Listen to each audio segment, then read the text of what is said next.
app startups. It gives them the chance to create a successful company that's not just limited to apps. But what if you don't have a groundbreaking technology and you didn't get in the app game early on? Just how do you make money on apps? Yeah, I think initially we did see the gold rush mentality. People thought that anybody that created an iPhone application could cash in, make millions of dollars. Much like in many get-rich-quick schemes you hear of, there are people at the top of the pyramid that are profiled in advertisements, in marketing materials, and they make a lot of money, but most people don't. Making money on an app, let alone turning a quick profit, isn't that easy. I think there's really two ways to monetize an app. It really comes down to you're getting money from advertisers or you're getting money from the user. I think the challenge and the trick is knowing which is right for your app. Tap Defense, a popular game app, gets its revenue from advertising. It was free from the start with in-game advertising. It has had, I believe, last I heard, over 4 million downloads. And they consistently have over 200,000 people actively using the game every day. Meaning that even though this app has been out now for well over 6 months, they're still having over 2,000 daily sessions of people using the game and seeing ads. Making money off users is a bit more complicated. In Apple's App Store, the developers determine the price. Competitive pricing is key. Super Monkey Ball from Sega was actually the first game to announce their price at $9.99, and that kind of set the bar for everyone else. Once that happened, some developers started trying to find ways to kind of set themselves apart, so they started lowering their prices. That obviously got them press, it got people interested, it got them sales. A recent study shows the top-selling App Store games are the least expensive. That's one way to beat out the competition. But you still have to market your app, especially now that there are more than 100,000 apps in the App Store. It's actually very difficult to make money in the App Store, especially as an introductory developer, where you might not have the skills to be handling marketing, be able to handle press outside of your application. Unfortunately, too many apps today actually have maybe a fun user experience, but unfortunately don't have a business model or enough of a network effect or a deep enough technology stack to build a long-term business.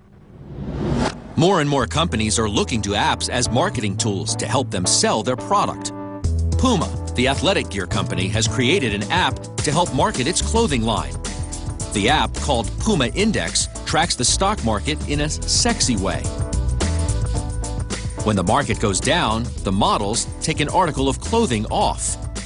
When the market goes up, they cover up. The marketing message? Well, even if the market goes south, at least you can be entertained and see the new Puma line of clothing at the same time. All kinds of companies are going app. The New York Times has one, CNBC's lets investors stay on top of business news wherever they are, and Sports Illustrated is also in the game. Even for Apple itself, apps are an ingenious marketing tool. They get people excited about the company's products and helps them sell more iPhones. And let's face it, just about everything else Apple sells. So launching the application in the iPhone simulator. The team at TextHog has one more month to finish its app, a business app that tracks expenses. Today is do or die. Today we're reviewing the beta version of the application to see if there's anything we may have missed. We have very tight timelines to meet for when we want to launch the application, so we've definitely had some long days over the last couple of weeks to make sure we can hit today's deadline and moving forward to full submission. They've spent long hours over the last 8 weeks designing and programming the app, and the anxiety is high. Our internal deadline is coming up pretty fast, but it's always good because during crunch time, I think you collaborate more effectively and everybody realizes what's at stake. It's the moment of truth. They install the app on their phones and take it out for a test run. So now I'm actually going to install the application on all of your devices so you can all experiment with it on your own terms, and then so Phil and I can actually go try and add a new expense. So we're going to build and go, and then we'll actually start installing on the iPhone. Anything that we miss or anything that hasn't been thought of or needs to be rethought, I'm confident in the team we're working with, so I think we can get it all pulled together in a relatively short amount of time. Let's give this thing a go. The two go to a restaurant to test the app. They'll try to track the expense of their takeout dinner. Hi. Good. picking up sushi? Thank you. So this is sushi.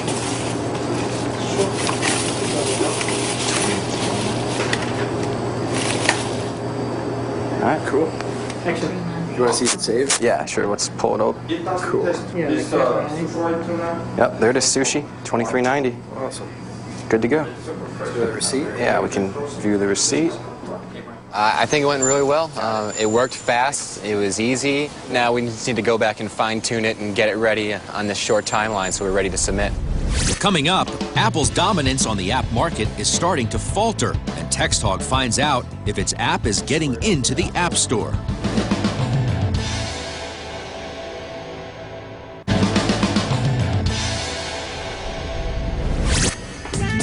App developers come in all shapes and sizes. At 13, Louis Harbo and Sam Kaplan are two of the youngest. They create an educational app. While they consider themselves to be pretty good at math, they see other kids struggling. Well, my brother was in 4th grade, and he had to, and his classmates had to work on memorizing the multiplication tables. And now in 8th grade and 7th grade, you need to know powers, which is quite difficult. Okay, so the two come up with the Math Master app. Basically, what it does is it allows a kid or an adult that needs to work on their math skills to practice their skills anywhere with little time. It's a great thing for, like, at the dentist office as you're waiting, you can do this, and it's kind of like a game in itself. The app allows users to pick the kind of math problems they want to work on. After they've finished, the Math Master lets them know how well they did. When I open it up, I'm presented with a screen and a field where I can enter the number of problems I'd like to practice. And then I'm presented with a quiz screen where I see the equation and can answer the problem. Then I'm presented with the results screen where I can see all my statistics for this quiz. While their classmates are at the beach or out skiing, the duo work on the app over spring break. Sam has the math smarts. I liked programming. There were times when it was really difficult, and it was really fun when I figured out what had been taking me like an hour to diagnose. And Louis, the interest in technology and design. It was fun trying to figure out where I should put the buttons and what people are going to find the most useful, and I kind of designed it around real paper on a desk, so I got to make all those textures and things like that. They rely on word of mouth to sell their 99-cent app. I've talked to all the teachers in the school, and they're going to try to get kids with iPhones or parents with iPhones to use this. The app is downloaded about 200 times. The small numbers don't discourage the duo. If we weren't living at home with our parents, we would never be able to support ourselves off this, but it's been a great experience, so in the business world, we will be actually able to make money. If they stick with it, Louis and Sam could still make their fortunes from apps. In 2009, app sales for the global app market total an estimated $4 billion. By 2014, it's estimated to be a $25 billion market. Apple has a huge head start on the competition. The App Store makes it easy to get apps on its mobile devices. Apps are all about instant gratification, right? So you don't wait to have an app installed. You don't have to go shop for it and wait a couple days to use it. You don't have to read a manual, right? You want something, you go to an app store, you press download, and it's sitting there. And the developers make it a huge success. Apple and Jobs and his staff can't think of all these great new ideas.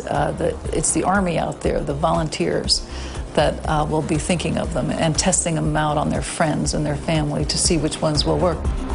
Apple's iPhone creates a whole new industry. App developers are a new breed of entrepreneurs. What will they come up with next? What will the evolution of apps be? And how will they change the business landscape? No matter who is winning the app competition, one thing is certain: apps are not going away anytime soon. In 2013, the International Data Corporation predicts 20% of the 1.4 billion phones sold will be smartphones. That's about 280 million mini computers, all demanding apps, sitting in our pockets. The opportunity is there's 4 billion mobile subscribers. There's more mobile phones connected than any other device, And our bet is that smart entrepreneurs are going to find a way to create